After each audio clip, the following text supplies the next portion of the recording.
we have two hot teams coming in, FOW and, oh my god, MJG and FOW. Yeah, for some reason I was about to say MJJ, and I was like, that's definitely not right. Thank you, Max. Yep. MJG and FOW against Ramen. Who's he teaming with? Sive. Oh, yes, from Germany. Germany. I spoke with him a little bit earlier. I believe he also plays Diddy Kong.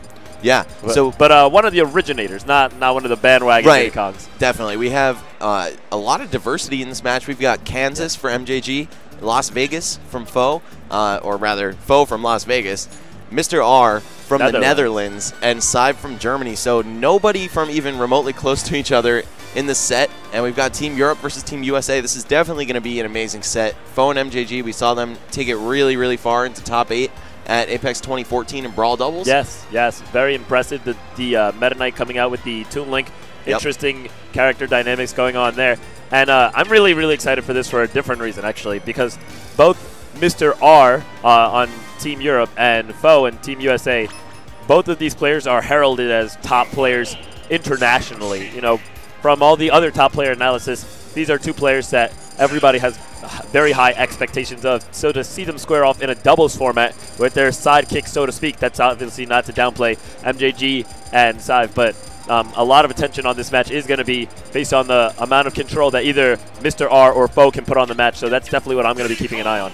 Okay, and FOW able to play Ness this time around. Last year we saw him switching off of his lovely main of Ness to Meta Knight just because he's so much better of a character. But now that Ness is so formidable in Smash 4, I mean, he could bring what he really loves to the table. And as you mentioned a little bit early, character diversity is the name of the game today. We are seeing so many different things.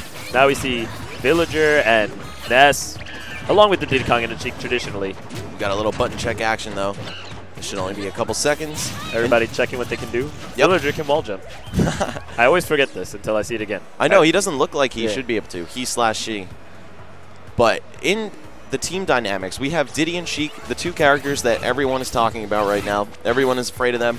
And then we've got Ness and Villager, two characters who have always kind of thrived more in the doubles environment than singles, because Ness has that super kill power, Villager has all sorts of gimmicks with pocket and setting up for the ridiculous KO moves like the tree, the bowling ball. Yeah, a lot of the things that make Diddy Kong and Sheik strong are obviously going to carry over into doubles. The strong neutral game, the ability to poke, get safe hits, get amazing follow-ups, but a lot of it is also not going to be as applicable. Like, combos work a lot differently in doubles when, of course, you have allies to save you and partners to play off of and avoid. So there's definitely a lot of things that other characters who you might not normally see in singles as much, not to say that we don't see Villager or Ness in singles, but, you know, not as much. They can really come out and shine with some of their strengths in doubles. For example, Villager's forward smash, very, very tricky to hit in a 1v1 situation. It's not too much startup lag, but it's enough that you can react to it pretty easily. You're going to have to get a pretty hard read. But, I mean, out of a setup in a doubles match, it can just happen. Or just even in the chaos of a doubles match, it can happen a lot because there's a lot more ways to bait and trigger people with their anticipation and their moves. So definitely Villager's very, very heavy hits in a lot of those moves. Something I'm looking to see. Ness's back throw, very, very solid, secure kill option out of a grab. Something that's always been very strong in doubles. Something I'm looking to see. And Diddy Kong and Sheik, definitely not two characters that struggle really in any fields, but compared to Ness and Villager, I feel like they're going to have a lot harder time getting the kills. That Ness back throw, it could take you out at 90 if you're near the edge and he has some rage. Yeah. Villager, I mean, forget about it. The setups with the down smash even could be ridiculous. I don't know what kind of tech MJG is going to bring to the table. I've never seen him play doubles in this game, but I'm assuming as a Villager main, he knows that this is this character's best format. Yeah, and you know, funny you say that because when I look at these two characters together, the synergy kind of reminds me a little bit, harkening back to Melee, the Fox Jigglypuff team being very strong. So, you know, I'm interested to see what kind of dynamic synergy these two characters together, being the representative top tiers of their slot, will bring into this metagame. I really like the bouncing fish off of both opponents. Getting off to a hot start here. Red team instantly taking stage control. We do see MJG getting juggled into the air, and now the ball is on FOW to get himself into a good position and try and take away the stage control from the red team, put Mr. R in his place. Looks like Mr. R is playing a little bit more of the support role, well, taking the lead right there and letting Sive take the back now that the percents have so accumulated on Sive. Just wants to keep Sheik alive, though. She's the lightest character on the screen right now. She has a super fast horizontal projectile in that Needle Storm. And, oh, some big stage control for Red Team right now. I really, really like the technology Mr. R has brought with that down throw up B because it's such a reliable mix-up in terms of just landing the kill. It's so easy to force that air dodge in. He's just like, you know what? Let's just go for it. Very MJG. standard, simple stuff, but excellent use of the move. That could be costly for red team here. Smart by Foe, though, just getting off the edge immediately after PK thundering to it. And he's dead already. This is a super good start for Team Europe right now. A lot of people have slept on Europe historically in Smash, but, I mean, they're doing quite well against the U.S. so far. Oh, and commentators curse to the extreme. Oh, side. my gosh. Very unfortunate there. But as you can see, you know, one of the things I mentioned earlier on in the set was that you're going to be looking to see how is Foe going to control the match and how is Mr. R going to control the match. And right now, Mr. R is definitely in the driver's seat. You can see he's the only player to retain 3 stocks and not even so much high percent on that stock either. He's just entered the red zone, being at 83 right now, and he's dominating with stage control, covering the center of the stage very well, keeping Foe on lock. Foe's not able to put on pressure onto the red team. You can see he's instantly going after Side, trying to rack up some damage and abuse his partner a little bit, but Mr. R is not having any of that, possibly having a gimp on Foe right here. Okay, no, he just squandered that. I'm pretty sure that was the kill. I do believe that Foe Oh, wait, no, that was a save. That was a save, rather. Yeah. Yeah. Never mind. It's because Villager's red. It's sometimes really confusing. You have the freedom to change your character's color regardless of what team you're on. Yeah. But you can also just keep a look at the outline, which I think is a great improvement. Oh my gosh, that Foe missed that edge was very costly, probably game costing, because you see Mr. R here only at 10% on his second stock. They're going to take a lot of work. Probably the key to win this match is simply take that Diddy Kong stock and then bully Sive as much as possible if you're able to get in there. Of course, Sive, strong player in his own right, and Mr. R, you know, barely able to even get in this situation here, getting edge guarded right now. So there is a chance. Yes. There goes Sive's stock. And now Foe is doing a really great job at keeping Mr. R locked out. It's looking like this is the time where the red team is really pulling ahead. But I don't know, that kill on Sive, that could have evened things up. We'll see how far they can take this. Oh, wow, just throwing forward smashes. He doesn't even care. He's like, all right, I'm just going to cover myself in hitboxes. Some target will eventually find its way to me. That's kind of the way of doubles. It's just so chaotic. But now with MJG out of the picture, Foe is, I don't think he's going to be able to pull this off. 3 stocks off of 2 of the best players in Europe and also the world. Yeah, for sure. Mr. R has been doing a phenomenal job of controlling the match so much. You can see how swift he is, pivot F tilt to get the setup. And Foe is very, very strong, but this is too much. I like his slipperiness in the air, just kind of floating around, making his landings ambiguous and hard to trap, but is it too little too late? I would reckon yes, unless he can pull his stock off Mr. R, gimp Sive, and then win a 1v1. Yeah, 81's a lot of percent. He doesn't have many options to heal either. All the projectiles here are not energy-based, which means Ness won't be able to use that down beat to get health back. Okay, the Trump, and this is a free spike. Oh, there it goes, the stage spike there. The monkey flip kick. Bouncing him off the side of the stage, setting him down in an angle. You could tech it, but very difficult because there was a little bit of bonus hit lag in that situation, making the timing extremely, extremely tight. Foe wasn't able to hit that, and that's game 1 over to the Europeans. Now, what do you think the, unfortunately, we can never know, but what do you think the strike is going to be? Ooh, I don't know, but they're just running it back. Yeah, right away. They probably thought they had a chance. Now, this is what I don't get. Historically, Europe on Smashville has always been, you know, their home base, so to speak. Europe loves going to Smashville. If you think about, like, Mr. R's favorite stage, probably Smashville. He's played so many sets there since the Brawl days. And to take them back here, they're more than happy to continue their reign on Smashville. I don't know why we would have Smashville coming out here again on the run back. I think, oh Mr. R went too deep and drowned. Unable to just get back. Oh, man, you can't go that far off the stage if you know you're not going to get the kill. I mean, he did get Foe to 97, granted, going for those really deep back airs, but he can just wait for the PK Thunder 2 and outrange it with back air, as we saw before. He can actually challenge that safely. But in a weird way, in maybe a slightly alternative universe, you might say it was also kind of worse because during that whole time, while Mr. R was 2v1ing them off stage, Sive received no damage at all because he was just sitting safely on stage waiting for the rest of the 3 players to join him where the real battle is supposed to take place. So even though Mr. R was the one to come out of stock down there, all players accumulated damage except Sive. So in a way, he kind of recovered a little bit of the percent lost by Mr. R dropping that stock. If he's able to hold on to this stock while he gets a reward out of Foe and MJG dropping their stocks, that's where you could see the conversion come out. But we don't have that. We do get a back throw here out from Foe, and now MJG putting that work with the 3 stocks, tanking right now. Team USA starting to bring it back. I like their strategy of having Villager throw projectiles from the air right over Ness's head while he does some crazy, scary ground moves like PK Fire, forward smash, that baseball bat. Oh, man.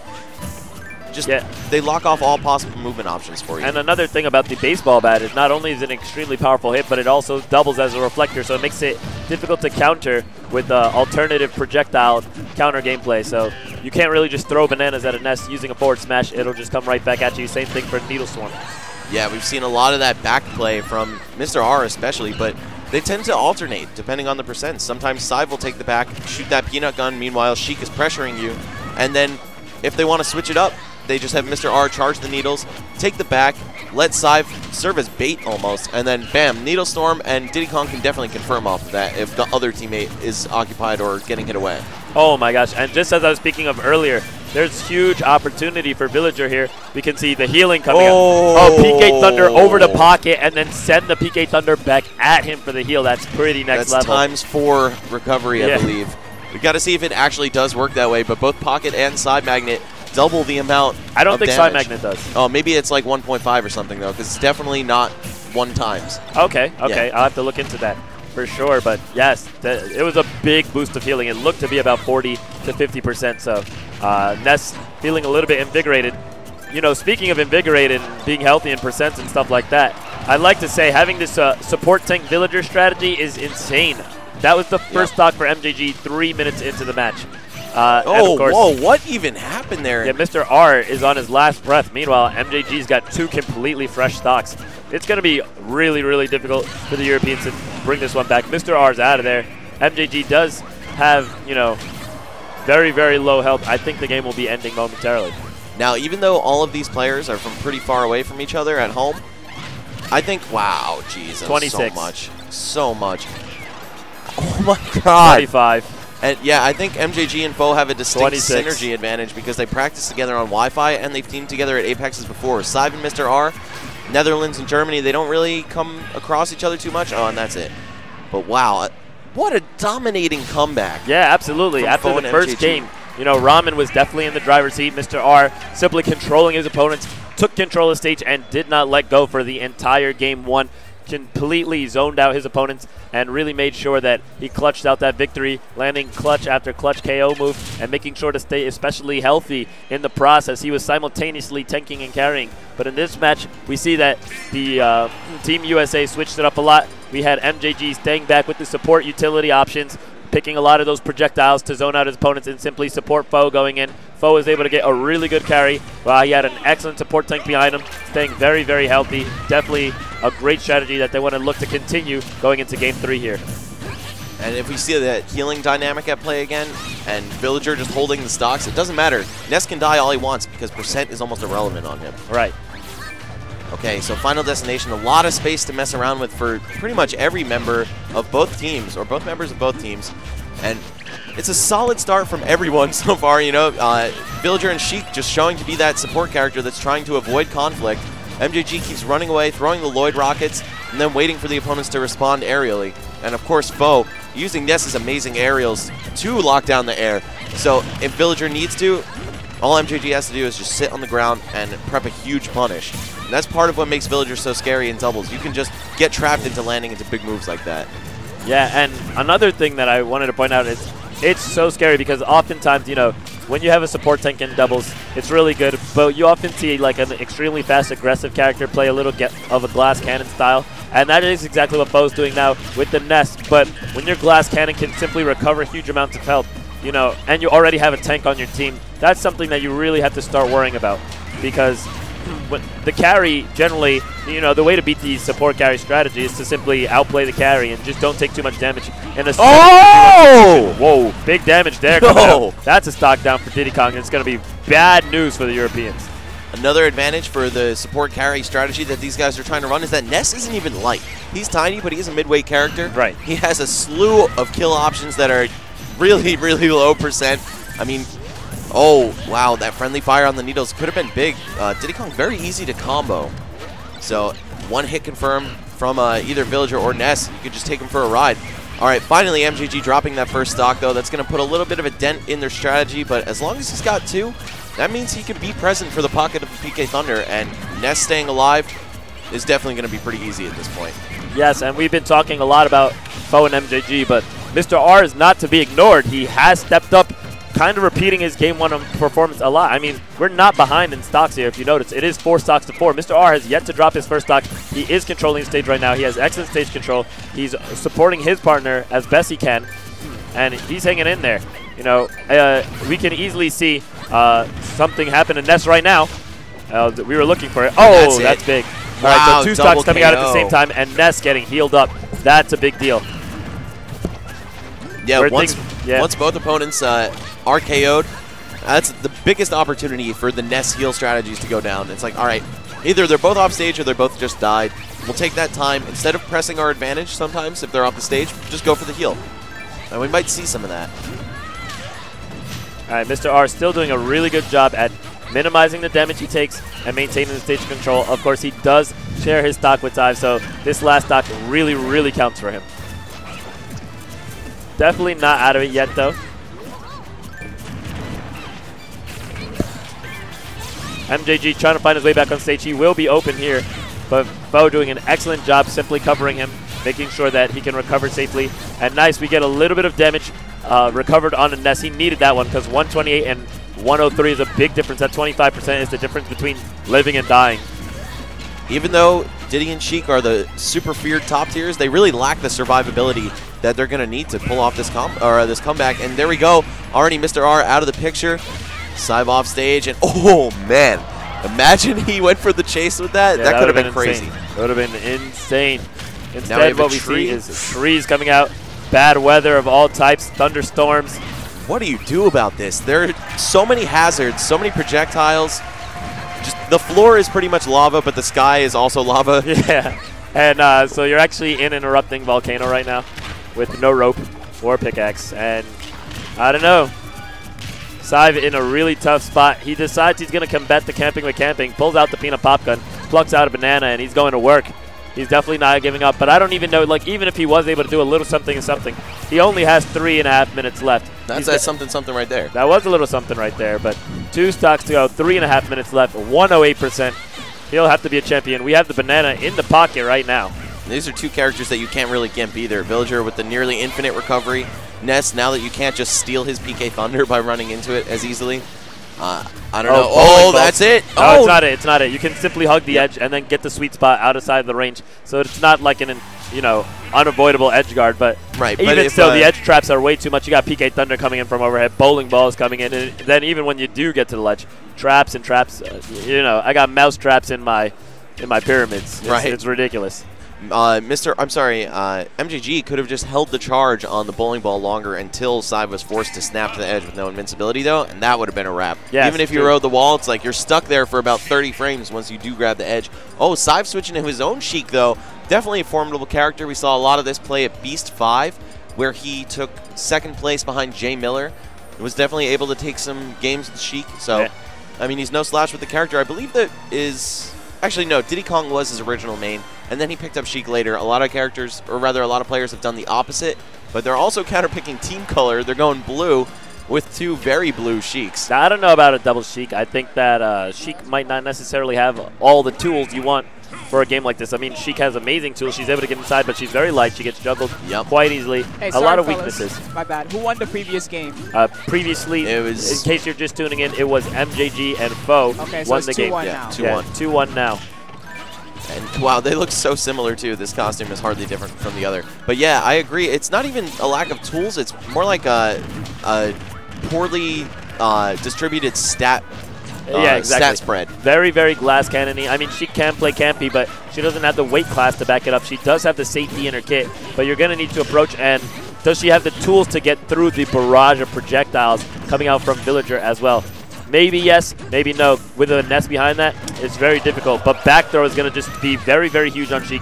You're not going to have too many ways to prevent it or back it up once Villager gets going. So, beautiful confirm. The full needles into bouncing fish. You see Mr. R go for that a lot off stage, and now just all top Sheiks pretty much. But even on the stage, that's pretty solid. And I feel like I wouldn't even classify Sheik as a glass cannon. Maybe more of like a glass pistol, because she doesn't really kill you early. Yeah, I hear you. But she definitely does play that assassin character archetype in Smash 4, I feel, where she tries to get inside and then eliminate you from there. Yep. And already, FOW and MJG both going out. Wow, this double Sheik has been paying off, proving us wrong so far. Yeah, you know, I wasn't expecting it to do much work, but so far it's pretty good. They are up minorly. You know, you have the one stock at 111%, everybody else at 0. And Mr. R basically trying to shut them down right now. Yeah, I think Mr. R might have accidentally killed himself with the grenade off stage. I just saw him as he was falling down off the left, but normally you don't see Sheik unable to recover in this game, especially dying that far out. So possibly a missed input. And wow, my gosh, the very awareness, costly. the cognizance right now from FOW. It's like, oh, a target is flying at me. I will hit that with my skull. Yeah, FOW just so seasoned, so honed. He spends a lot of time practicing the game. You know, you can tune in, watch his stream, and he's always studying constantly. So very, very studied player. He has a good knowledge of his options, very familiar, and his fundamentals are on point all the time. The double down throw up airs from the Sheiks, the hoo-ha's, as they say. As they do. And right now what I really like is what I'm seeing from MJG, who is just having so much patience with his shield amongst all the fire. He realizes that things are burning around him, but he's not having any of that. Oh, I really like the edge guard there by side, the down tilt to the neutral air. Very, very clean, crisp edge guard. Look how well blue team held the stage just there. Sheik is really scary to try to get off the edge against. Oh my god, that was almost the sickest. It was almost the sickest. This will be the day that you almost the sickest esports ever. Okay. Green team backed into the corner. Oh, they had a little thing going on there with Mr. R between them and then Sive to cover, but it doesn't matter. Blue team just seizing the moment right now. And just as FOW and MJG seem to have been catching up, Mr. R was having none of that. Sive definitely not having any of that. He's been playing an extremely good role here, making sure to remain as healthy as possible while applying pressure. Has not really taken too much damage. Now Mr. R in a bad situation because Sive over on the platform simply waiting. He didn't want to enter the fight from a disadvantageous position, but unfortunately it kind of left Mr. R to do a little bit of 1v1ing, and it was costly. Now FOW is able to turn the tides, get the kill on Sive. Oh, and I was just going to talk about how FOW is at that super dangerous rage percent where his back throw is a threat to pretty much any Sheik at mid percents, even high mid percents, and already 2 KOs. If he can heal right now, then the green team is in the most advantageous position possible. But I feel that was a very greedy PK fire there. I do understand the desire to keep up pressure, but MJG was holding it down right there. Okay, and that could be it. Oh, yes. Look at the 82%. rage. The rage is just doing that work. And I'm very surprised we're not seeing, like, yeah, there we do. We do see it here. Now, as Ness heals, he actually has to forfeit some of his rage power, but I would much rather stay alive. Yeah, definitely way more important. Mr. R, I mean, he's a great player, but I don't know if he's capable of winning a 2v1 like this. MJG and FOW, after that first game, they dropped it, but they really have brought it back. They just got their stuff going, and we didn't see the heal one time in the first game, and since then we've seen it countless times. Yeah. So it's really kind of their trump card, and I think anybody waiting to play them deeper in, I believe the losers bracket this is going to be watching for that extremely hard now. That's it right there. Another thing to take note of is also that, you know, with the double Sheik coming out, there's not a lot of ways to really interrupt that. Sheik doesn't have too many good options. I'd be looking for somebody with a little bit more of a, I guess you could say, meaty approach or more reliable projectile. Needles are pretty good, but you can't really use them from a disadvantageous position from a range. Unfortunately, it's really difficult to stop strategies like that with projectiles because you can absorb half of them. So definitely something you want to look for when going up against these guys. But Diddy Kong's banana was something that made it a lot more difficult because even when you get knocked back, you can throw the banana back at Ness and back at Villager to kind of try and interrupt shenanigans like that, but you don't have that with the double Sheik team. And we do see FOW and MJG adapting and pulling that out. Oh, FOW popping off right now. He is so hyped. FOW is a character, man. I definitely like the energy he brings to the scene. For sure, for sure. Ooh, and speaking of scary static teams with a lot of energy, we got False and Nakat, the Leap of Faith boys from New Jersey. The local heroes right now. I believe this is probably winner's bracket. This might even be winner's finals if they're about to play Mewtwo King and Zero, but I think there's another side of semis before that. Yeah, well, Mewtwo King and Zero, as you guys did see, beat out Abadango and no, excuse me, not Abadango. Beat out Choco and Nietono. Yeah. So They are waiting in winners finals right now. Not sure who they're facing. It looks like Denty and the Buzz. Yes, very, very interesting. Looking forward to watching this match 100%. Denty from Texas. He stepped away up. He was probably the first Sheik that everyone was like, okay, this guy's good with Sheik. Then he was like, Sheik's not good enough. I'm picking Diddy Kong.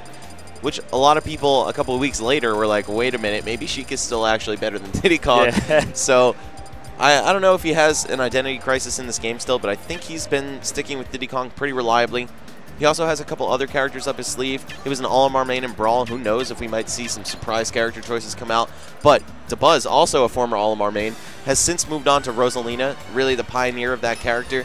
Won the Nintendo National Tournament on Smash 3DS. Yep. Back in October. And a lot of other prestigious like regional tournaments in the area. He has quite a number of accomplishments under his belt. And another thing to note about Denty and DeBuzz is, like, you know, as you mentioned, they used to play All-MR, but DeBuzz has actually broken out that All-MR. I haven't seen it from Denty so far, but DeBuzz's All-MR is quite strong, so it's always something you can rely on. On the other side, though, we have False and Akat. Now, False has been coming up big with both Luigi and Sheik. Not sure which one we're going to see. Both of these characters show a lot of potential. I think Luigi in doubles is even more insane than Luigi in singles. But on the other hand, I agree with that. Yeah, but on the other hand, we have seen how she can control a game. So very interesting to see what we're going to do here. I think against these specific opponents, Luigi's just a little bit more acclimated because Rosalina struggles a lot more with Luigi than she does with